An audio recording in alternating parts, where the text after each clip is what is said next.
नमस्कार, स्वागत है आपका। आपके साथ मैं हूं नवजोत रंधावा। हमारे इस विशेष कार्यक्रम में स्वागत है आपका, जहां हम बात कर रहे हैं सूर्य ग्रहण की। 21 सितंबर को साल का आखिरी सूर्य ग्रहण लगेगा। हालांकि ये भारत में दिखाई नहीं देगा, लेकिन इसका ये कतई मतलब नहीं है कि ग्रहण का असर नहीं होगा। ये जो खगोलीय घटना है उसका ज्योतिष के हिसाब से क्या महत्व है, आज इसी पर चर्चा करेंगे। समझेंगे कि 15 दिन के अंतराल पर दो ग्रहण संकट है या सौभाग्य। एक संयोग ये भी है कि ग्रहण पितृपक्ष के आखिरी दिन और नवरात्र से ठीक पहले हो रहा है। ऐसे में ये जानना समझना बहुत ज़रूरी हो जाता है कि उस दिन तर्पण करना है या नहीं, और अगर करना है तो कब करना है। नवरात्र के पहले दिन पूजा पाठ को लेकर कोई पाबंदी तो नहीं है, इस पर भी हम चर्चा करेंगे। और राशियों के हिसाब से भी क्या असर हो सकता है आप पर, ये भी बताएंगे। बात सूर्य ग्रहण से करते हैं, जिसे जानकर ज्योतिषीय दृष्टि से बेहद अहम मान रहे हैं। और इसकी सबसे बड़ी वजह यह है कि 122 साल बाद ऐसा संयोग बना जबकि 15 दिन के अंतराल पर 2 ग्रहण पड़े हैं। पितृपक्ष की शुरुआत के बाद अब समापन भी ग्रहण से ही हो रहा है और उसके ठीक बाद नवरात्र। और इसीलिए समझना जानना जरूरी हो जाता है कि ग्रहण किसी संकट की दस्तक है या फिर सौभाग्य का प्रतीक। क्यों ग्रहों की दिशा के हिसाब से भी ये सूर्य ग्रहण खास माना जा रहा है, आइए समझते हैं।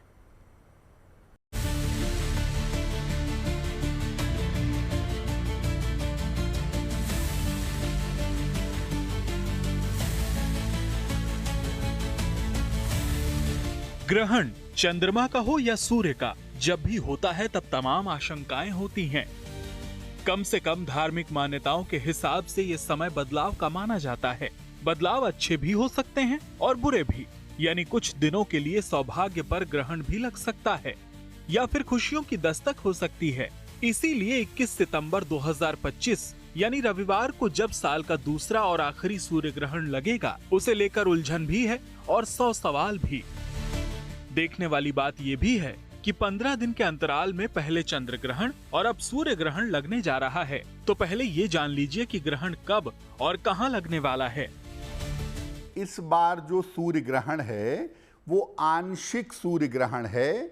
21 सितंबर की रात को लगभग 10:59 पर आरंभ होगा और रात में 12 बजे के बाद जब 22 सितंबर लग जाएगी तो लगभग 3:23-24 पर समाप्त होगा।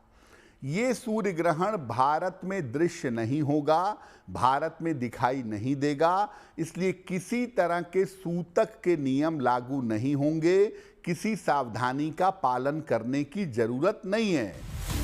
ये ग्रहण ऑस्ट्रेलिया, न्यूजीलैंड, फिजी और अंटार्कटिका के कुछ हिस्सों में ही दिखाई देगा। इन जगहों पर 85% तक सूर्य ढका हुआ नजर आएगा, जहां पूरी तरह से सूर्य ग्रहण का असर रहेगा।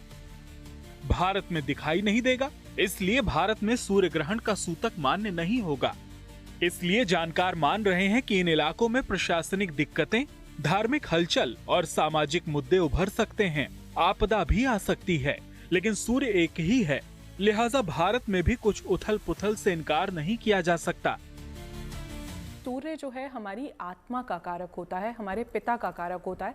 आप देखेंगे कुछ ना कुछ पॉलिटिकल इंस्टेबिलिटी, भारत की अभी मंगल की महादशा शुरू हुई है और कहीं ना कहीं जो है 9th मंथ ये चल रहा है। नवम मंगल का साल है, 9th मंथ में हम ऑलरेडी चल रहे हैं और सूर्य जो है अग्नि तत्व होता है। आप देखेंगे अग्नि से रिलेटेड घटनाएं आपको कहीं ना कहीं देखने को मिलेंगी। फॉरेस्ट फायर्स अभी भी कंटिन्यू रहेंगी।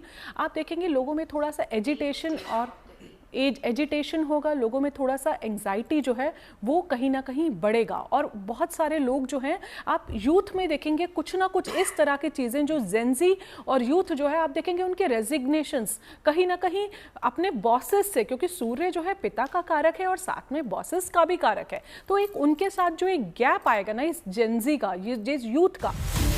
भारत में जहां तक सूर्य ग्रहण के असर की बात है, एक अहम संयोग को समझना जरूरी है।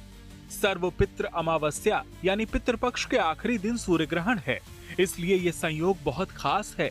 ज्योतिषी के नजरिए से देखें तो दूसरी अहम बात यह है कि इस दौरान सूर्य, चंद्रमा और बुध तीनों ग्रह कन्या राशि में हैं। उत्तर फाल्गुनी नक्षत्र में सूर्य का गोचर हो रहा है और 30 साल बाद सूर्य और शनि के आमने सामने होने से सकारात्मक योग बनने जा रहा है, जो कुछ राशियों के लिए अच्छा है तो कुछ के लिए बुरा हो सकता है। आमने सामने ग्रह होते हैं तो एनर्जी का आदान प्रदान होता है। सूर्य शनि ज्योतिष के लिहाज से, क्योंकि एक दिन है जो जब जागता है तो संसार जाग जाता है, और एक रात्रि है, शनि अंधेरा है तो अंधेरे पे राज करने वाले हैं। तो सूर्य शनि आमने सामने, जब भी दो ग्रह आमने सामने होते हैं समसप्तक योग बनता है। ग्रहण है तो एहतियात जरूरी है। धार्मिक मान्यताओं और परंपरा के हिसाब से कुछ नियमों का पालन भी जरूरी है। इस सूर्य ग्रहण पर गर्भवती महिलाओं को खास ध्यान रखना होगा। वैसे तो भारत में सूर्य ग्रहण का समय रात का है, फिर भी इस दौरान मंत्रों का जाप कर सकें तो अच्छा होगा।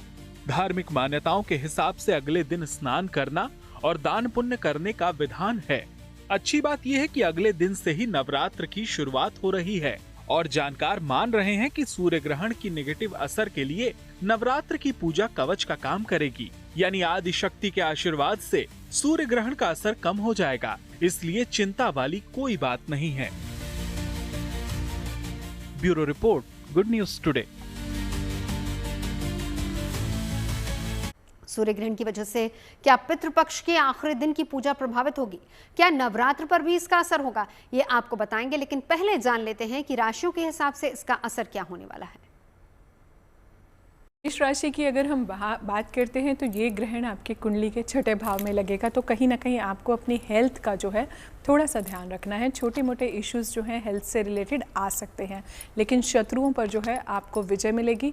अगर आप किसी भी कॉम्पिटिटिव एग्ज़ाम के लिए जो है अपीयर कर रहे थे तो वहाँ पर भी आप देखेंगे कि कहीं ना कहीं आपको वहाँ पर जो है सक्सेस मिलेगा। वृषभ राशि के लिए मैं कहूँगी कि आपके लिए भी ये ग्रहण जो है ये कहीं ना कहीं पॉजिटिव है। इसके इम्पैक्ट्स आपको आपकी लाइफ में बहुत सारे एरियाज में देखने को मिलेंगे, फिर चाहे वो आपकी लाइफ में आपका करियर है या आप और भी देखेंगे कि कहीं ना कहीं आपको एक सेंस ऑफ स्टेबिलिटी, जो पहले जो आपका टाइम था अभी जो है कंपैरेटिवली जो है ये टाइम जो है आपको थोड़ा सा बेटरमेंट फील होगी। मिथुन राशि की अगर हम बात करते हैं, मिथुन राशि के स्वामी जो है बुध देव है। इस टाइम पर आपको जो है अपने मानसिक शांति बनाए रखनी है, किसी से भी किसी भी तरह का आर्ग्यूमेंट नहीं करना है। हालांकि ये ग्रहण जो है आपको कहीं ना कहीं प्रॉपर्टीज़, लग्जरीज, आपके मदर की हेल्थ में थोड़ा सा इम्प्रूवमेंट होता दिखेगा, पर पिता की सेहत का आपको ध्यान रखना है। इस ग्रहण पर उपाय आपको क्या करने हैं? आपको जो है पितृ गायत्री मंत्र, सूर्य गायत्री मंत्र, सूर्य अष्टकम, ओम भास्कराय नमः, ओम आदित्याय नमः, अपने घर की ईस्ट डायरेक्शन को अगर आप क्लीन करते हैं, सूर्यदेव हमारे घर के ईस्ट जोन को गवर्न करते हैं, तो ईस्ट डायरेक्शन को अगर आप क्लियर रखते हैं तो वो आपके लिए बहुत ज़्यादा अच्छा है। कर्क राशि की अगर हम बात करते हैं तो ये ग्रहण कहीं ना कहीं आपके कुंडली के तृतीय भाव को इम्पैक्ट करेगा, तो कहीं ना कहीं इस टाइम पर आपको अपने फ्रेंडशिप से लाभ होगा। कुछ ना कुछ फॉरेन ट्रैवल्स जो हैं वो भी इस समय पर आपके हो सकते हैं। पराक्रम साहस में वृद्धि आएगी, पर थोड़ा सा एनर्जी लेवल जो है डाउन भी हो सकता है ग्रहण के आसपास, तो उस चीज़ को आपको मेंटेन करके रखना है। उपाय के तौर पर आपको क्या करना है, ग्रहण में स्नान दान का बहुत ज़्यादा महत्व होता है, तो अगले दिन जो है आप आटा दान कर सकते हैं। अगली राशि पर चलते हैं, सिंह राशि पर। सिंह राशि की अगर हम बात करते हैं, ये ग्रहण आपके द्वितीय भाव में लगने वाला है, यानी कि आपके धन भाव में लगने वाला है। इस टाइम पर फैमिली से सपोर्ट तो मिलेगी, लेकिन गलती से भी आपको अपने पिता से किसी भी तरह का जो है इस समय पर आर्ग्यूमेंट नहीं करना है। जीते जी अपने पिता की जितनी सेवा करते हैं, मैं कहती हूँ चाहे सर्व पितृ अमावस्या पर यह ग्रहण है, बट पूरी लाइफ जितना आप अपने पेरेंट्स की सेवा करते हैं आपको बहुत लाभ मिलता है। सिंह राशि के स्वामी सूर्यदेव जो कि हमारे पिता के कारक है, तो उनसे आशीर्वाद जो है आप हमेशा लें। अगली राशि पर चलते हैं, कन्या राशि पर। कन्या राशि पर जो है आपका प्रथम भाव जो है कुंडली का इम्पैक्ट होगा। कहीं ना कहीं ये ग्रहण जो है बुध अभी उच्च राशि के चल रहे हैं, तो इस टाइम पर आपको मान सम्मान में वृद्धि आएगी, आपकी हेल्थ में जो है इम्प्रूवमेंट्स आएंगी। आप ओवरऑल देखेंगे चाहे कोई भी एरिया आप अपनी लाइफ का उठा लें, वहाँ पर जो है आपको बहुत ज़्यादा पॉजिटिविटी मिलेगी, पर थोड़ा सा ध्यान रखना पड़ेगा क्योंकि ये ग्रहण आप ही की राशि में लग रहा है, तो थोड़ा सा अपना एक्सरसाइज, मेडिटेशन, जाप आप करते रहें। बाकी राशियों पर ग्रहण का असर भी हम आपको आगे बताएंगे। अभी समझ लेते हैं कि अमावस्या के दिन इस सूर्य ग्रहण से कहीं पितृपक्ष के आखिरी दिन की पूजा तो प्रभावित नहीं होगी। इस सूर्य ग्रहण में तर्पण या फिर पिंडदान को लेकर जानकारों की राय क्या है? एक उलझन नवरात्र के दिन कलश स्थापना को लेकर भी है, तो चलिए ग्रहण को लेकर आपकी सारी उलझनों को दूर करते हैं। देखिए रिपोर्ट।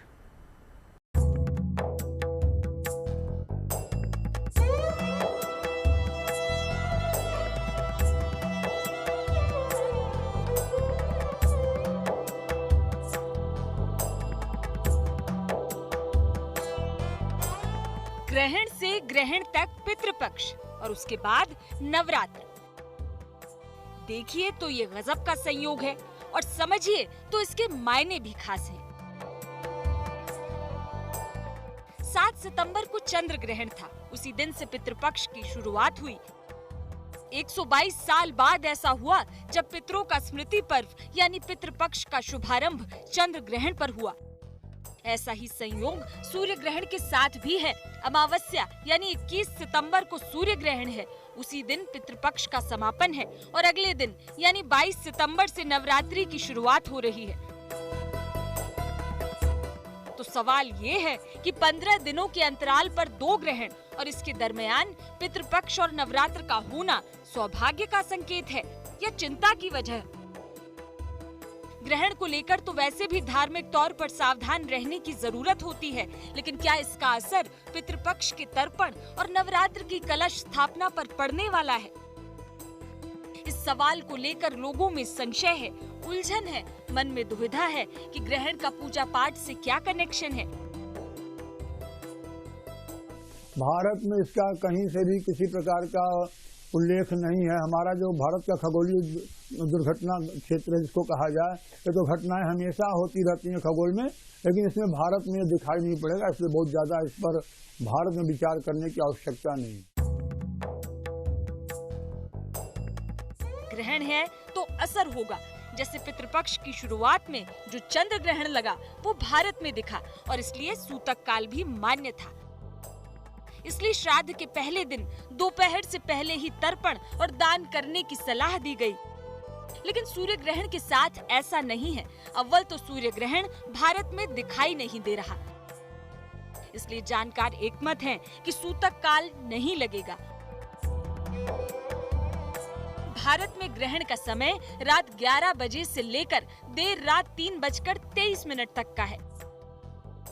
ग्रहण की कुल अवधि लगभग 4 घंटे 23 मिनट की होगी। यानी जहां तक सर्वपितृ अमावस्या पर दिन में पितरों के लिए तर्पण और दान करने की बात है, कोई समस्या ही नहीं। आपको बता दें कि सर्वपितृ अमावस्या के दिन सभी पितरों का तर्पण और श्राद्ध करना पुण्यकारी माना जाता है। इससे पितरों की आत्मा को शांति और तृप्ति मिलती है। जानकारों के मुताबिक 21 सितंबर को तर्पण दोपहर के समय करना शुभ होगा।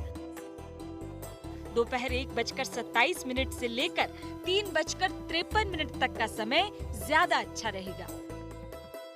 माता का जो आगमन है नवरात्र में, प्रतिपदा को भी और सप्तमी को भी, दोनों की स्थिति इसलिए बता रहे हैं कि घरों में माता का आगमन प्रतिपदा को हो जाता है। हम कलश स्थापना करते हैं और उसी के साथ माता को हम बुलाते हैं, पुकारते हैं, निवेदन करते हैं, माता भगवती को अपने घर बुलाने के लिए आग्रह करते हैं। लेकिन पूजा पंडालों में सप्तमी तिथि को माता का नेत्र खुलता है और स्थापना किया जाता है। ऐसा माना जाता है कि पूजा पंडालों में माता का आगमन सप्तमी तिथि को हो रही है। सप्तमी तिथि भी सोमवार को पड़ेगी। इस तरीके से माता का आगमन इस साल बहुत ही स्वागत योग्य है, शुभ कारक है, पुण्यदायक है, विशेष फलदायक है। तो इस साल माँ का आगमन ग्रहों की स्थिति के आधार पर भी देखा जाए तो अत्यंत शुभ कारक बना हुआ है, क्योंकि बृहस्पति उच्चाभिलाषी स्थिति में है। सूर्य बुध के साथ यह रहेगा तो बुधादित्य नामक राजयोग बन रहा है। बुध स्वराशि में है तो ऐसे में भद्र नामक पंच महापुरुष योग का भी निर्माण हो जाएगा।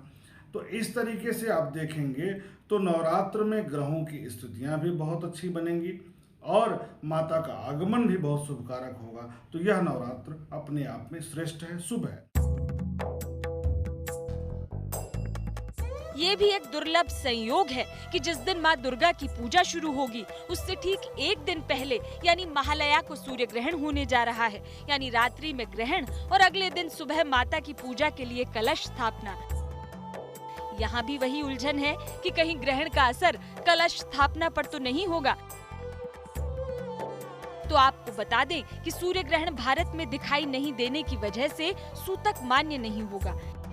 यानी ग्रहण के पहले और बाद में पूजा पाठ पर जो पाबंदी होती है वो नहीं होगी और शुभ मुहूर्त में नवरात्रि की पूजा और कलश स्थापना होगी। भारत में ये दृश्य ही नहीं होने वाला है, तो कोई इसका ग्रहण का सूचक यहाँ लगेगा नहीं।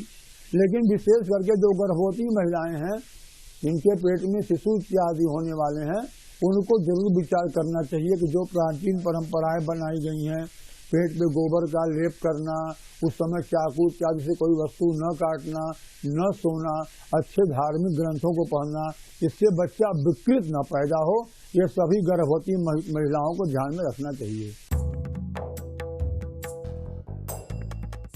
सूर्य ग्रहण नहीं दिखने की वजह से इसका असर धार्मिक कार्यों, पूजा पाठ या त्योहारों पर नहीं पड़ेगा। यानी 22 सितंबर को सुबह 6 बजे के बाद और 8 बजे तक करीब 2 घंटे के शुभ मुहूर्त में कलश स्थापना कर सकते हैं और 9 दिनों तक चलने वाली मां दुर्गा की पूजा प्रारंभ हो सकती है। हाँ, लेकिन ग्रहण को लेकर जो धार्मिक मान्यताएं हैं, जिन सावधानियों का प्रावधान है, उसे मानना ठीक होगा।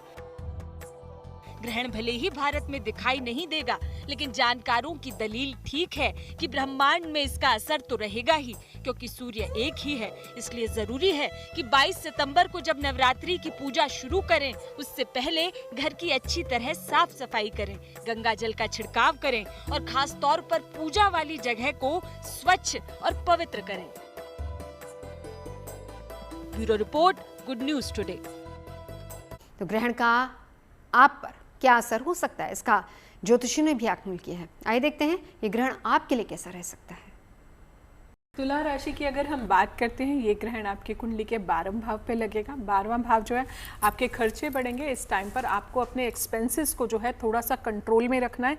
किसी से भी कोई बहस नहीं करनी, किसी लीगल उससे बहस नहीं करनी है और अपनी हेल्थ का आपको बहुत अच्छे से इस समय पर ध्यान रखना है। कोई शॉर्ट टर्म ऑन साइट में थोड़ी बहुत आपको हिकअप्स आ सकते हैं, बट चिंता करने की ज़रूरत नहीं है।